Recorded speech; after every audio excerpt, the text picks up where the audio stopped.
আমি ওই গর্ত পার হয়ে গেছি, আমার বাচ্চা ওই গর্ত পার হতে লেগে খেয়াল করেনি, লাড়া দিয়ে পুরো আছে। পরে লাড়ার পাও দিছে আর ওই যে গর্তের মধ্যে নেমে গেছে।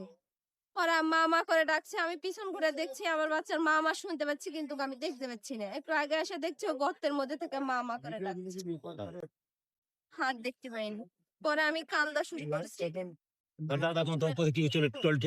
আমার শ্বশুর তাড়াতাড়ি দৌড়ে আসে, দেখছে ওর মধ্যে দিয়ে সবাই মিলে ইয়ে করছে, বলছে এই ফেলো না, লাড়া ফেলো না, লাড়া ফেললে তো বাচ্চাটা হেগে যাবে না। আমার শ্বশুর নিষেধ করছে, লাড়া ফেলো না, লাড়া ফেলো, দাঁড়াও দাঁড়াও দেখি। পরে আর আন্দার তোর ভিতরে আর কিছু দেখা যাচ্ছে। দুপুর বেলা আমি আমার বাচ্চাকে নিয়ে আসছিলাম, এখানে টলি ছিল, মাটি নিয়ে আসলো, দিয়ে টলি পুঁতে গেছে। আমি আমার বাচ্চাকে বলছি চলো আব্বু আমরা টলি দেখে আসি, ওখানে পুঁতে গেছে, মানে ওর দাদাও আছে এখানে। পরে আমি আমার বাচ্চা দুইটা নিয়ে আসছি, দুইটা খুলে নিছি। পরে আমার ডেনা লাগে গেছে, আমি বলছি আব্বু তুমি একটু নামো, হাঁটে চলো। পরে আমার বাচ্চা হাঁটে পিছন পিছন আসছে, আমি সামনে দিয়ে দাঁড়াচ্ছি।